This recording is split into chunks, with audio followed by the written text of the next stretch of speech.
Did you know that before you took your first breath, before your mother ever heard your first cry, an angel had already written down your risk, your death, your deeds, and whether you'd be from the fortunate or the wretched?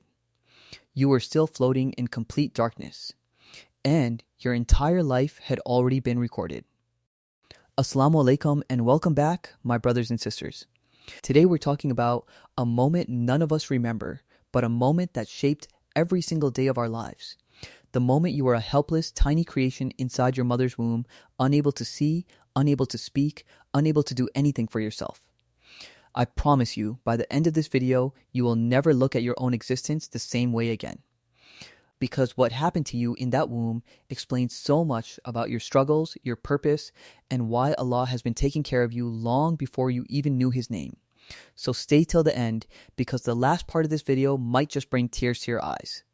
Let's start with where you actually began. Allah says in the Quran, He creates you in the wombs of your mothers. Creation after creation within three darknesses. Three darknesses. Think about that for a second. The darkness of the abdomen, the darkness of the womb, and the darkness of the placenta covering you. You were completely alone in there, no light, no sound you could understand, no way to breathe on your own. And yet, you were alive. You were growing. Your heart was beating before you even had a face. Who was protecting you in that private hidden darkness where no human hand could reach you? Not your mother, she didn't even know what you looked like. Not your father, he never saw inside. It was Allah and Allah alone watching over you when you were the most vulnerable you would ever be in your entire life.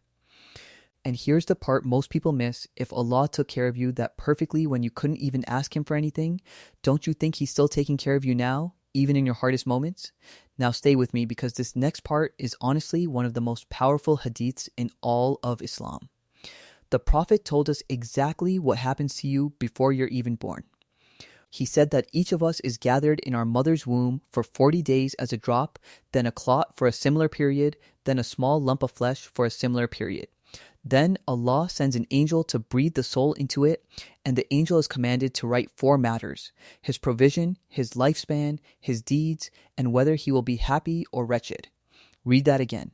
Before you had a name. Before anyone knew if you'd be a boy or a girl.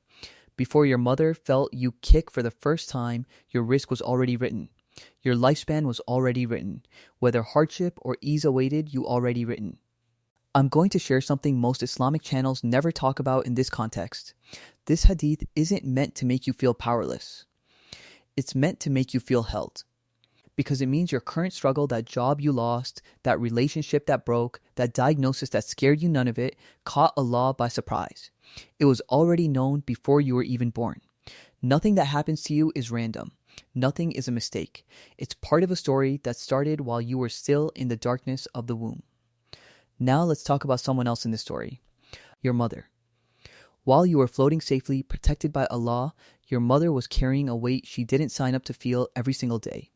Nausea she didn't ask for, sleepless nights before you were even born, a body that changed forever for you.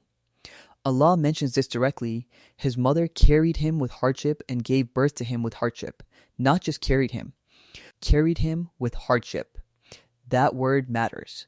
Allah is telling us in His own words that what your mother went through for you was not easy, it was a sacrifice, and He wanted you to know it. If you've ever felt distant from your mother, or like you owe her nothing because she was just doing her job, this next part is for you. She carried you when you were nothing but a hidden secret in her body. She felt pain so that you could feel life. And Allah placed her hardship right next to His command to be good to your parents, because He never wants you to forget what she carried for 9 months in silence. But wait, there's one more point that completely changed how I see this whole topic.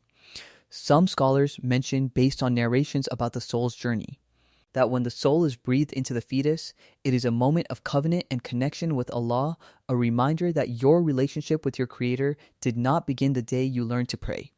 It began in the womb in complete helplessness, when the only thing keeping you alive was Allah's mercy.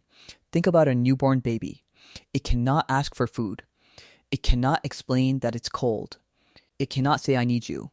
And yet, somehow, someone always comes. Someone always feeds it. Someone always wraps it in warmth. That's not coincidence. Allah says, "And how many a creature carries not its own provision? Allah provides for it and for you. You were provided for before you could even ask. That baby version of you, the one with no ability to earn a single rupee, no ability to plan a single meal, was fed anyway." Doesn't that tell you something about how Allah handles the parts of your life you feel most powerless in right now? So why does any of this matter for your life today? Because so many of us walk around feeling forgotten, feeling like our du'as aren't reaching the sky, feeling like Allah has moved on from us while we're stuck in our pain. But look back at where you came from. You were once in complete darkness, unable to move, unable to speak, unable to help yourself in any way, and Allah still shaped you, fed you, protected you, and brought you out into the light exactly on time. If He didn't abandon you then, He is not abandoning you now. Whatever you're going through, a stalled dream, a broken heart, a fear about the future, remember that the same Allah who wrote your risk while you were a lump of flesh in your mother's womb is the same Allah writing your way out of this difficulty right now. Before we end, I want to ask you sincerely, if this reminder touched your heart even a little, please hit like on this video. It genuinely helps this message reach more people who need to hear it. If you haven't already, subscribe to the channel so you don't miss the next reminder, because we're going to keep exploring these deep, heart-touching truths about our faith together. And please, share this with one person who needs to hear it today, maybe a friend going through a hard time, or your own mother, so she knows how much her sacrifice truly meant. Ya Allah, You who protected us in the darkness of the womb, when we could not protect ourselves, protect us now in the darkness of our struggles. You who wrote our rizq before we could ask for it, grant us rizq that brings us closer to you. And Ya Allah, have mercy on our mothers the way they had mercy on us when we were the most helpless we will ever be. Ameen. Until next time, take care of yourselves, take care of your mothers, and never forget you were never forgotten, not even in the darkness. Assalamu alaikum wa rahmatullahi wa barakatuh.